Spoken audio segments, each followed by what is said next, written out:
এসব জায়গায় বসবাস করার মতনই গরু। গরু দুটির নাম শনি রবি। দানবাকৃতির গরু দুটি লালন পালন করা হচ্ছে কোরবানিতে বিক্রির জন্য। এমন গরু দেখতে আশেপাশের গ্রামের লোকজন আসছেন প্রতিনিয়ত।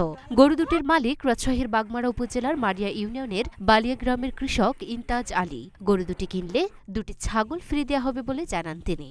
ইন্তাজ আলী জানান, তাদের 4 জনের পরিবার হলেও কাজের সুবাদে 2 ছেলে থাকে বিদেশে। বাড়িতে শুধু ইন্তাজ আলী ও তার স্ত্রী থাকেন। তাই তারা 4 বছর আগে ফ্রিজিয়ান জাতের 2টি গাভী কিনে বাড়িতে লালন পালন শুরু করেন। 2টি গাভী 15 দিনের ব্যবধানে শনি ও রোববার 2টি ষাঁড় গরুর বাচ্চা দেয়। তাই তাদের নাম রাখা হয় শনি রবি। এক একটির ওজন 20 মণ করে।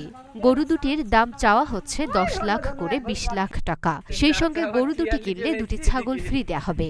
গরু যারা কিনবে, ভালো দাম যারা কিনবে, আমার 2টা খাসি আছে, গরুর সাথে 2টা খাসি, 2 গরুর সাথে 2টা খাসি ফ্রি। ইন্তাজ আলীর গরু দুটির রং কালো ও মাথার উপর ছোপ ছোপ সাদা। এক একটি গরু উচ্চতা 5 ফুটের বেশি। সংসারের খরচ বেড়ে যাওয়ায় শনি রবির মা গাভীদের বিক্রি করতে হয় ইন্তাজ আলীর। এরপর থেকে শনি ও রবিকে পরিবারের সদস্যদের মতো যত্ন করে লালন পালন করে আসছেন তিনি ও তার স্ত্রী। গরু দুটি সম্পূর্ণ দেশি পদ্ধতিতে ব্যবহার করে বড় করা হয়েছে। অনেক বড় হওয়ায় প্রতিদিন অনেকেই গরু দেখতে আসেন। রবি শান্ত প্রকৃতির হলেও শনি বেশ রাগী, তাই গরু দুটি একসঙ্গে গোয়ালের বাইরে বের করা কষ্টকর। তবে গরুর মালিক বলেন, রাগী শনিকে গোয়ালের দরজার দিকে রাখা হয়েছে যাতে করে চোর এসে গরু নিতে না পারে। এছাড়া গরু দুটি অপরিচিত কাউকে দেখলে ছটফট করে মালিককে জানান দেন কারো উপস্থিতি। 15 দিনকার ছোট বড়, একটা হচ্ছে 15 দিন আগে, একটা 15 দিন পরে। আর নাম হচ্ছে শনি আর রবি।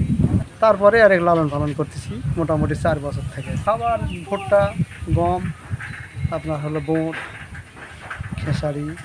প্রসঙ্গত, রাজশাহী প্রাণী সম্পদ অধিদপ্তর সূত্রে জানা গেছে, রাজশাহীতে এবছর কুরবানির জন্য পশু প্রস্তুত রয়েছে 4,66,196টি। এর মধ্যে গরু রয়েছে 83,365টি, মহিষ রয়েছে 3,769টি ও ছাগল রয়েছে 3,42,753টি। তবে সংশ্লিষ্টদের দাবি, প্রতি বছরের ন্যায় এবারও স্থানীয় চাহিদার তুলনায় পশু বেশি রয়েছে। Luna Afroz, Dhaka post.